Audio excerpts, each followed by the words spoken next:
Bismillahirrahmanirrahim. Assalamualaikum warahmatullahi wabarakatuh. Syukur alhamdulillah kita bisa berjumpa lagi di channel ini.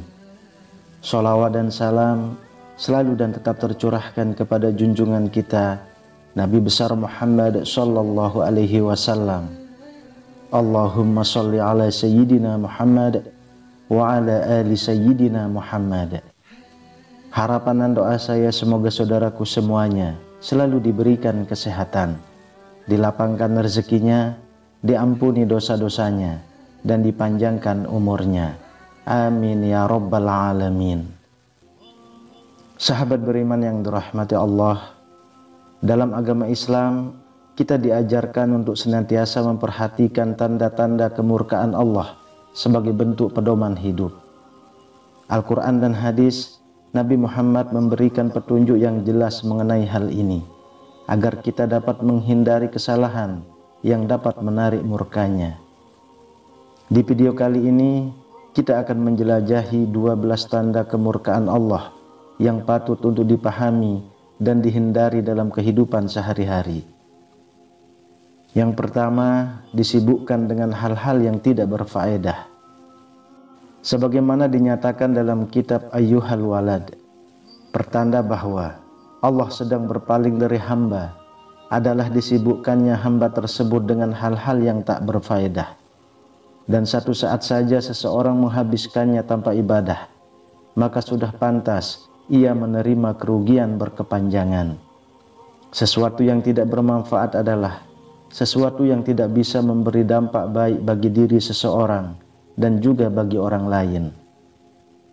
Ini menunjukkan bahwa terlibat dalam kegiatan yang tidak produktif atau berbahaya adalah tanda ketidakpuasan Allah. Kegiatan yang tidak memberikan manfaat baik untuk dunia maupun akhirat adalah suatu bentuk penyia-nyiaan waktu yang berharga. Dalam Al-Quran Allah berfirman, "Demi masa, sesungguhnya manusia itu benar-benar berada dalam kerugian, kecuali orang-orang yang beriman dan mengerjakan amal soleh, dan nasihat menasehati supaya menaati kebenaran, dan nasihat menasehati supaya menetapi kesabaran." Ayat ini mengingatkan bahwa waktu adalah salah satu nikmat Allah yang harus dimanfaatkan sebaik-baiknya. Yang kedua, terus-menerus melakukan dosa tanpa penyesalan. Para ulama berpendapat bahwa salah satu tanda kemurkaan Allah adalah ketika seseorang terus-menerus melakukan dosa dan maksiat tanpa ada rasa penyesalan atau keinginan untuk bertaubat. Allah berfirman dalam Quran surah Ali Imran ayat 135, "Dan orang-orang yang apabila mengerjakan perbuatan keji atau menganiaya diri sendiri, mereka ingat kepada Allah, lalu memohon ampun atas dosa-dosa mereka. Dan siapa lagi yang dapat mengampuni dosa selain dari Allah? Dan mereka tidak meneruskan perbuatan maksiat itu sementara mereka mengetahui." Ayat ini menunjukkan bahwa orang yang terus-menerus melakukan perbuatan dosa dan maksiat tanpa rasa penyesalan dan niat untuk bertaubat akan menghadapi kemurkaan Allah. Meskipun demikian, Allah tetap memberikan kesempatan kepada hambanya untuk bertaubat dan memohon ampun atas dosa-dosa mereka. Keengganan untuk bertaubat menunjukkan sikap ketidakpedulian terhadap dosa dan keterusan dalam mendekatkan diri kepada Allah. Dalam Islam, taubat adalah salah satu jalan untuk mendapatkan pengampunan dan rahmat Allah. Rasulullah bersabda, "Sesungguhnya Allah lebih gembira terhadap taubat hambanya daripada seorang yang menemukan unta yang hilang di padang gurun." Hadis riwayat Bukhari dan Muslim. Sikap mempertahankan dosa tanpa niat memperbaiki diri dan kembali kepada Allah merupakan tanda bahwa seseorang telah menjauh dari petunjuknya dan mendekati murkanya. Yang ketiga, tidak mendapatkan hidayah atau petunjuk dari Allah. Para ulama juga berpendapat bahwa salah satu tanda kemurkaan Allah adalah ketika seseorang tidak mendapatkan hidayah atau petunjuk darinya. Ini dapat terjadi jika seseorang terus-menerus mengabaikan tanda-tanda dan petunjuk yang telah Allah berikan. Allah berfirman dalam Al-Quran surah Al-Baqarah ayat 7. Allah telah mengunci mati hati dan pendengaran mereka, dan penglihatan mereka ditutup dengan selaput, dan bagi mereka azab yang besar. Ayat ini menunjukkan bahwa Allah memberikan hidayah kepada siapa yang Dia kehendaki, dan menutup hati, pendengaran, serta penglihatan bagi mereka yang memilih untuk menolak petunjuk-Nya. Mendapatkan hidayah adalah anugerah besar yang Allah berikan kepada hamba-Nya yang mencari kebenaran dan berusaha mendekatkan diri kepadanya. Dalam hadis qudsi, Allah berfirman, "Aku adalah yang menciptakan hamba-hambaku dalam keadaan fitrah, cenderung kepada kebenaran. Kemudian setan yang menyesatkan mereka dari kebenaran." Hadis riwayat Muslim. Ketika seseorang tidak menerima hidayah atau petunjuk dari Allah, ini dapat menjadi indikasi bahwa hati dan pikiran mereka telah tertutup dari rahmat dan petunjuk-Nya, sebagai akibat dari perilaku dan pilihan hidup yang menyimpang dari ajaran-Nya. Dalam Islam, penting untuk senantiasa berupaya mendekatkan diri kepada Allah dengan mengikuti petunjuk-Nya dalam Al-Quran dan Sunnah Rasulullah. Rasulullah bersabda, "Sesungguhnya aku diberikan Al-Quran dan sejenisnya bersama dengannya. Lalu pada waktu yang lain disampaikan sunnah padaku bersama dengannya." Hadis riwayat Tirmizi. Dengan mengikuti petunjuk Allah dan menghindari kesesatan, seseorang dapat memperoleh hidayah dan rahmat-Nya, serta menjauhkan diri dari murka-Nya yang besar. Yang keempat, kesulitan dan kesusahan yang terus-menerus. Menurut para ulama, kesulitan dan kesusahan yang terus-menerus juga bisa menjadi tanda bahwa Allah sedang murka. Hal ini dinyatakan dalam Al-Quran surah Al-An'am ayat 42. "Dan sesungguhnya kami telah mendatangkan rasul-rasul kepada umat-umat sebelum kamu. Kemudian kami timpakan mereka dengan kesusahan dan kesulitan, agar mereka berdoa dengan rendah diri." Ayat ini menunjukkan bahwa Allah menguji hamba-Nya dengan kesulitan untuk mengajak mereka kembali kepadanya dengan doa dan ketaatan. Kesulitan yang terus-menerus dalam kehidupan seseorang, seperti masalah dalam pekerjaan, keluarga, atau kesehatan, dapat menjadi tanda dari Allah bahwa ada ketidakpuasan atau murka-Nya terhadap hamba tersebut. Meskipun demikian, dalam Islam, ujian dan kesulitan juga memiliki makna yang mendalam. Allah berfirman dalam Al-Quran surah Al-Baqarah ayat 286.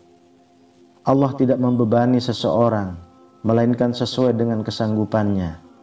Ujian yang diberikan Allah kepada hamba-Nya adalah sebagai pembuktian iman dan kesabaran mereka. Rasulullah bersabda, "Seorang mukmin akan terus diuji dalam harta bendanya, dirinya dan anak-anaknya, hingga dia berjumpa dengan Allah dalam keadaan tidak ada dosa di atasnya." Hadis riwayat Tirmizi. Yang kelima, terputusnya rezeki dari Allah. Allah berfirman dalam Al-Quran surah Al-Isra ayat 30. "Sesungguhnya Tuhanmu melapangkan rezeki kepada siapa yang Dia kehendaki, dan Dia juga menyempitkannya. Sesungguhnya Dia Maha mengetahui, Maha melihat atas hamba-hamba-Nya." Ayat ini mengindikasikan bahwa Allah memiliki kendali penuh atas rezeki manusia yang dapat dilapangkan atau disempitkannya sesuai dengan kehendak-Nya.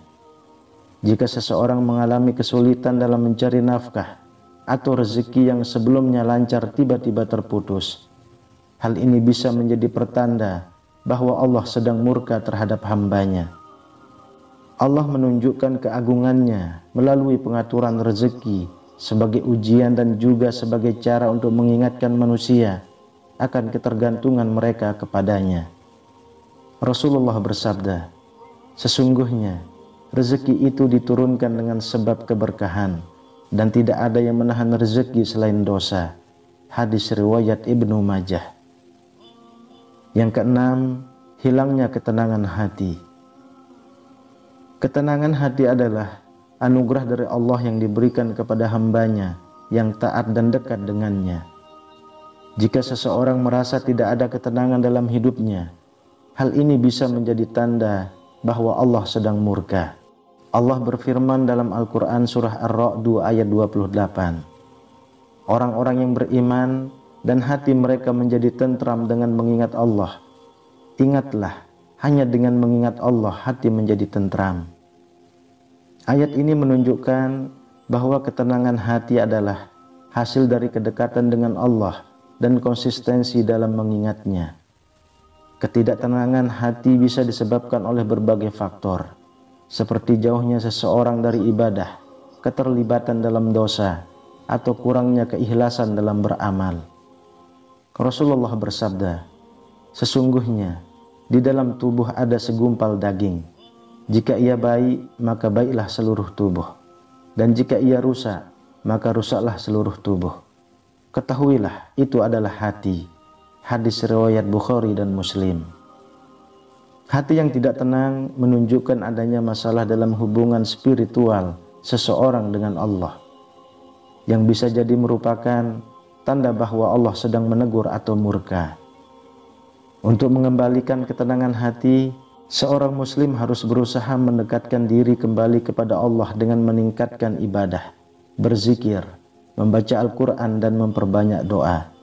Memperbaiki akhlak dan menjauhi segala bentuk dosa juga merupakan langkah penting untuk mendapatkan kembali keterangan yang hilang. Allah berfirman dalam Al-Quran surah Al-Baqarah ayat 152, karena itu ingatlah kamu kepadaku, niscaya aku ingat kepadamu. Dengan demikian, mengingat Allah dan memperbaiki hubungan dengannya adalah kunci untuk mendapatkan kembali ketenangan hati dan menjauhkan diri dari kemurkaannya. Yang ketujuh, hati menjadi keras dan tidak tersentuh oleh kebenaran. Jika hati seseorang menjadi keras dan tidak lagi merasakan empati atau tergerak oleh kebenaran, ini bisa dianggap sebagai tanda murka Allah. Al-Quran menyebutkan dalam surah Al-Hajj ayat 53, dengan itu Allah membiarkan sesat siapa yang Dia kehendaki dan memberi kebenaran siapa yang Dia kehendaki. Ayat ini menunjukkan bahwa Allah memiliki kuasa mutlak untuk membuka hati manusia kepada kebenaran atau meninggalkannya dalam kesesatan. Hati yang keras adalah hasil dari penolakan terhadap hidayah Allah dan kerasnya hati terhadap petunjuknya. Hati yang keras tidak lagi mampu menerima petunjuk-petunjuk Allah dan kebenarannya, sehingga menyebabkan seseorang terjatuh dalam kegelapan spiritual dan moral. Yang kedelapan, kehilangan rasa syukur dan rasa cukup. Dalam Islam, rasa syukur adalah bagian penting dari iman. Rasulullah bersabda, orang yang tidak mensyukuri nikmat kecil tidak akan mampu mensyukuri nikmat yang besar. Hadis riwayat Ahmad. Jika seseorang merasa tidak bersyukur atau lalai dalam mengucapkan syukur kepada Allah atas nikmat-nikmat yang diberikannya, ini bisa dianggap sebagai tanda ketidaksabaran dan ketidakpuasan terhadap anugerah Allah. Rasa syukur adalah sikap yang mencerminkan pengakuan atas segala nikmat yang diberikan Allah, baik yang besar maupun yang kecil. Allah berfirman dalam Al-Quran surah Ibrahim ayat 7, dan ingatlah tatkala Tuhanmu memaklumkan, sesungguhnya jika kamu bersyukur, pasti kami akan menambah kepadamu. Dan jika kamu mengingkari, maka sesungguhnya azabku sangat pedih. Rasulullah juga mengajarkan agar senantiasa bersyukur dalam setiap keadaan, baik suka maupun duka. Kesembilan, sering melakukan tindakan buruk yang berdampak negatif pada orang lain. Seseorang dapat menarik kemurkaan Allah melalui tindakan negatif mereka, terutama jika tindakan tersebut merugikan orang lain. Dalam Islam, perbuatan baik dan buruk memiliki dampak yang besar dalam hubungan dengan Allah dan sesama manusia. Hadis yang diriwayatkan oleh Bukhari dan Muslim dari Abu Hurairah menggambarkan prinsip bahwa Allah mencintai hambanya yang baik dan menciptakan kasih yang meluas terhadap mereka di alam semesta. sedangkan tindakan buruk dapat menyebabkan ketidaksukaan Allah dan makhluknya. Rasulullah menjelaskan, jika Allah mencintai seorang hamba, Dia akan memerintahkan Jibril untuk mencintainya. Maka Jibril mencintainya, kemudian mengumumkan di langit, sesungguhnya Allah mencintainya, maka cintailah dia. Lalu mereka dicintai oleh penduduk langit, kemudian diterima keberkatan untuknya di bumi. Sebaliknya, jika seseorang melakukan tindakan buruk yang menyebabkan ketidaksukaan Allah, maka hal ini akan berdampak pada ketidaksukaan Jibril dan penduduk langit, serta orang-orang di bumi. Dalam konteks ini, zuhud atau sikap sederhana dalam urusan dunia dan menghindari merugikan orang lain adalah ajaran yang ditekankan dalam Islam. Rasulullah bersabda, berlakulah zuhud dalam urusan dunia, niscaya kamu akan dicintai oleh Allah, dan zuhudlah kamu terhadap apa yang dimiliki orang lain, niscaya kamu akan dicintai oleh orang-orang. Yang ke-10, mencintai sesuatu yang dibenci Allah. Salah satu tanda kemurkaan Allah terhadap seorang hamba adalah ketika mereka terus mencintai sesuatu yang sebenarnya dibenci Allah. Al-Quran Surah Al-Baqarah ayat 216 mengingatkan kita, mungkin kamu membenci sesuatu, padahal ia amat baik bagimu. Dan mungkin pula kamu menyukai sesuatu, padahal ia amat buruk bagimu. Allah mengetahui sedang kamu tidak mengetahui. Ayat ini menunjukkan bahwa Allah memiliki pengetahuan yang lebih luas dan mendalam tentang apa yang baik atau buruk bagi hambanya. Mencintai sesuatu yang dibenci Allah bisa mencerminkan ketidakpatuhan terhadap petunjuknya atau ketidakpahaman terhadap kebenaran agama. Rasulullah bersabda, ada beberapa tanda di dalam diri seorang mukmin, yaitu rasa cinta kepada Allah, cinta kepada Rasulnya, dan cinta kepada agamanya. Seseorang tidak akan sempurna imannya hingga ia mencintai semua itu. Hadis riwayat Bukhari dan Muslim. Yang ke-11, selalu berada dalam kesesatan dan kebimbangan. Salah satu tanda murka Allah kepada hambanya adalah ketika seseorang selalu berada dalam kesesatan dan kebimbangan, terutama terkait dengan penafsiran yang keliru terhadap ayat-ayat Al-Quran. Al-Quran Surah Ali Imran ayat 7 mengingatkan, Dialah yang menurunkan kepadamu Alkitab. Di antara isi Alkitab itu ada ayat-ayat yang muhkamat, yang merupakan pokok-pokok dari Alkitab, dan yang lain ayat-ayat yang mutasyabihat. Adapun orang-orang yang dalam hatinya ada penyimpangan, mereka mengikuti sebahagian dari ayat-ayat yang mutasyabihat itu untuk mencari-cari fitnah dan mencari-cari takwilnya. Padahal tidak ada yang mengetahui takwilnya melainkan Allah. Dan orang-orang yang mendalam ilmunya berkata, kami beriman kepada semua itu.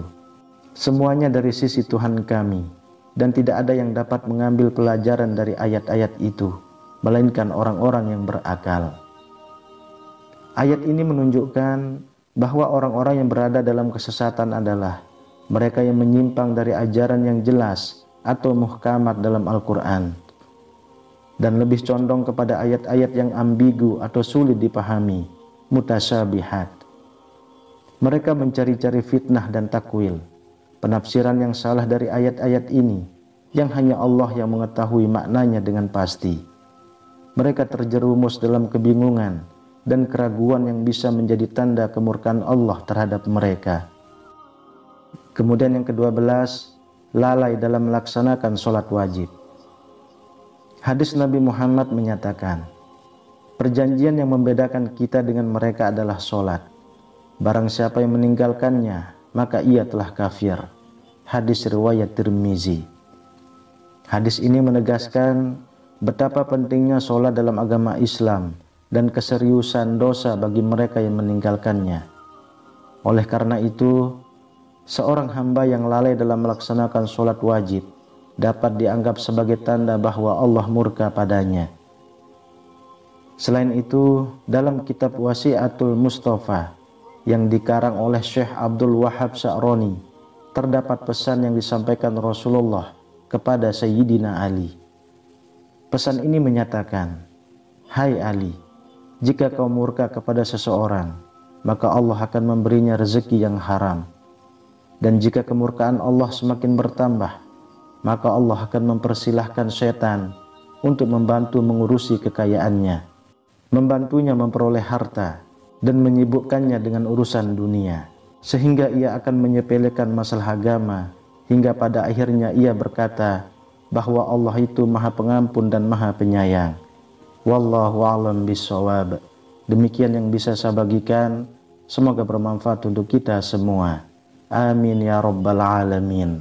Assalamualaikum warahmatullahi wabarakatuh.